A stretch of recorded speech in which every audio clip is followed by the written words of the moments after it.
What stood out for you here? Well, let's look at the marriage story. I mean, in many ways, like, this is a very mature, very movie meant for adults about.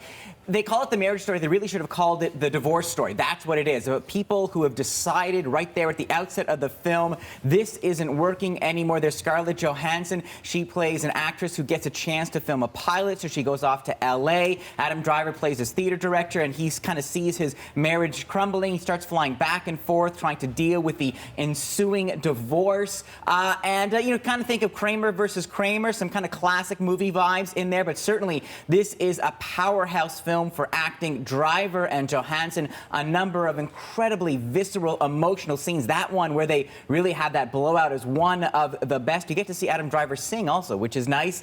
And it is a big nominee this morning with 6 nominations in major acting categories, directing categories, screenplay, and best drama. So that's great for supporters of that film. Let's move on to something I've talked about a lot, and that is The Irishman. I guess 3.5 hours wasn't too much for the voters of the Golden Globes. Screenplay nominations, 2 actors, Pesci and Al Pacino, competing against each other. Best director and best motion picture. Nothing for De Niro there. That's unfortunate, but Irishman doing very well. Now let me move on to The Two Popes, because this is a bit of a surprise. This is a movie based on a true story about a conservative, kind of hardline pope surrounded by scandal, and then the pope who's going to replace him, coming from Argentina, played by Jonathan Pryce. This is a film about faith and a lot of dialogue, these beautiful, interesting conversations as these 2 men of the church try and think about how to protect it, and did very well this morning with 4 nominations. Let's move on to a very different kind of film.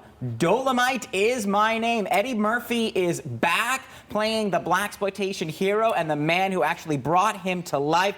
Great to see Eddie Murphy on the screen. It's a beautiful production. The set design, funniest stuff I've seen from Eddie in a while, and I think Globes are laughing right along with him. So that was doing very well this morning with a number of nominations. Now, those first 4 movies I mentioned all come from, you can probably guess, Netflix. We are seeing the streaming service dominate this morning in TV and film. You put all the nominations together, you have 34 nominations. That leaves all the other studios in the dust. And speaking of television, I'll show you, we have The Morning Show also doing very well this morning from Apple Plus, with actually Jennifer Aniston and Reese Witherspoon competing against each other in one category. It's also nominated for Best TV Drama, and that's Apple has just kind of gotten online. So you put that together with Netflix and a little bit of Amazon, and you could really say this is the Globes where the world really, like, we are now living in the age of streaming content. It is here now. Yeah, a lot of discussion obviously going to be focused on that, as you say, leaving the other studios in the dust when you talk about Netflix.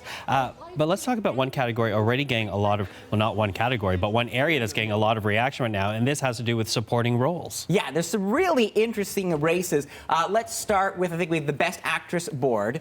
No, Best Actor, actually, and oh my God, how to call this. You got Al Pacino playing Jimmy Hoffa, Mr. Rogers by Tom Hanks, Joe Pesci competing against Pacino for The Irishman, then Anthony Hopkins playing a pope, and Brad Pitt as this kind of legendary stuntman. What a category for Best Supporting Actor. That is a tough race to call, but I don't know. I'm trying to think of a prediction now. I don't have one for you folks. I don't know, but let's move on. Tom Hanks, he always gets everything, Tom Hanks. I think that could be between Hanks and Brad Pitt, maybe, in a way, but it's a tight one, folks. Let's take a look at the women now for Best Supporting Actress. Annette Bening for The Report, Margot Robbie for Bombshell, Jennifer Lopez getting in there for Hustlers. So happy to see that. Laura Dern just chews up the movie whenever she's on screen as a lawyer in Marriage Story, and then Kathy Bates as the mother in Richard Jewell. So again, some very tight categories for women. That's a powerhouse category right there. Is. Wow. Okay, Eli,